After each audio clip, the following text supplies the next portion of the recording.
Hello guys, welcome to spectrum auto vlogs. അപ്പോൾ എൻ്റെ Duke 250 കുറച്ച് നാളായിട്ട് പണിയായിട്ടിരിക്കുകയായിരുന്നു. എൻജിൻ വർക്കൊക്കെ കഴിഞ്ഞ് ഇപ്പോൾ വണ്ടി ഇവിടെ ഇരിപ്പുണ്ട്. വണ്ടി ഇപ്പോൾ ഒരു 65,000 കിലോമീറ്റർ അടുപ്പിച്ച് ഓടാറായി. എനിക്ക് തോന്നുന്നൊരു 63,500 ആ ഒരു റേഞ്ചൊക്കെ ആയിരുന്നു. ഓഡോമീറ്ററിൽ കാണിച്ചു തരാം. 63,200 കിലോമീറ്റർ ആയിരുന്നു. അപ്പോൾ ആ ടൈമിൽ എനിക്ക് നമ്മളെ ഔട്ട്പുട്ട് ഷാഫ്റ്റിന് ഒരു പണി കിട്ടി.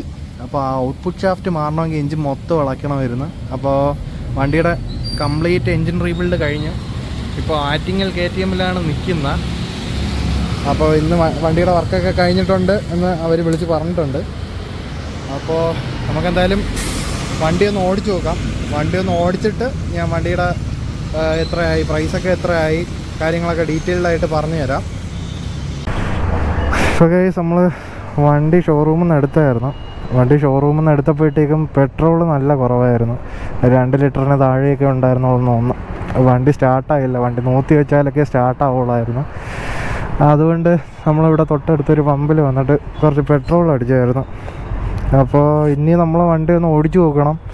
എന്തെങ്കിലും ഇഷ്യൂസ് ഉണ്ടോ എന്ന് ചെക്ക് ചെയ്തിട്ട് ഇപ്പോൾ ഒന്ന് കൊണ്ടുപോയി കാണിച്ചാൽ സെറ്റാണ്. ഞാൻ ഇന്ന് കുറച്ച് ലേറ്റായിപ്പോയി, അല്ലെങ്കിൽ ഒരു ലോങ് റൈഡൊക്കെ പോയിട്ട് ഒന്ന് ചെക്ക് ചെയ്ത് നോക്കിയേനെ.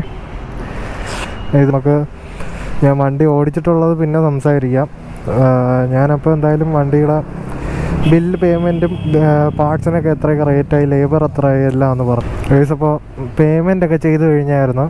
ഞാൻ വാറണ്ടിയുടെ കാര്യമൊക്കെ ചോദിച്ചു. അപ്പോൾ എൻജിൻ റീബിൽഡിന് വരുന്നത് KTM പാർട്സിന് വാറണ്ടി പറയുന്നത് 1 മാസമാണ്. പിന്നെ വണ്ടിയിലെ ഓയിൽ ലീക്ക് കാര്യങ്ങൾ എന്തെങ്കിലും വരികയാണെങ്കിൽ അവർ നമുക്ക് 6 months ആണ് പറയുന്നത്. എന്തെങ്കിലും ഇഷ്യൂസ് ഇവർ ചെയ്ത വർക്കിൽ എന്തെങ്കിലും ഇഷ്യൂ വരുന്നുണ്ടെങ്കിൽ ഓയിൽ ലീക്ക് കാര്യങ്ങളാണ് പറഞ്ഞത്. അതിനൊരു 6 month ആണ് ഇപ്പോൾ ഇവിടെ അഡ്വൈസർ പറഞ്ഞേക്കുന്നത്. അപ്പോൾ ഞാനിപ്പോൾ ഇതാണ് ബില്ല്. ഇതിപ്പോൾ ഔട്ട്പുട്ട് ഷാഫ്റ്റാണ് മാറിയത്. അതിന് ഒരു 663 രൂപ വന്നിട്ടുണ്ട്.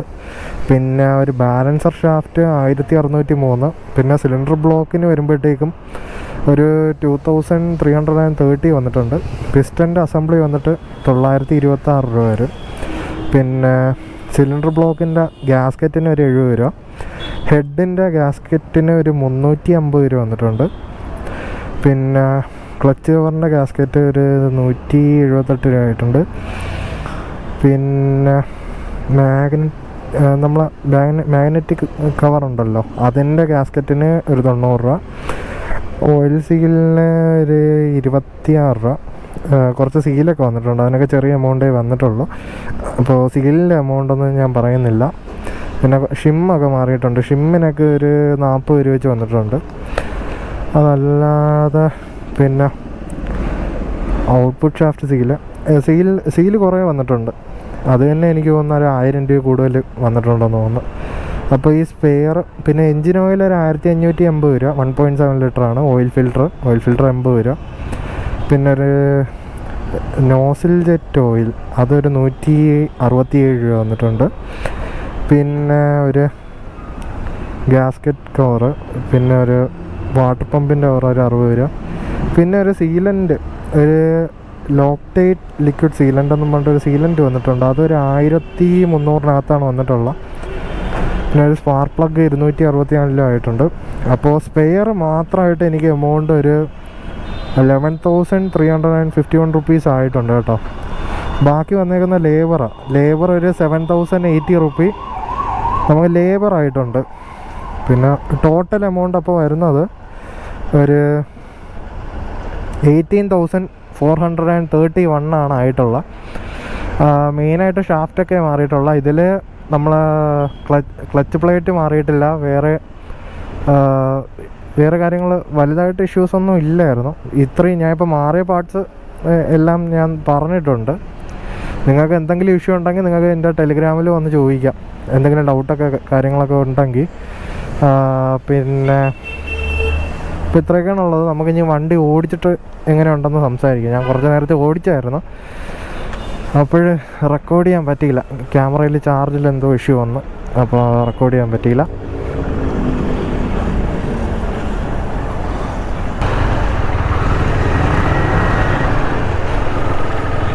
നമ്മൾ ഷോറൂമിൽ നിന്ന് ഇറങ്ങിയിട്ടുണ്ട്.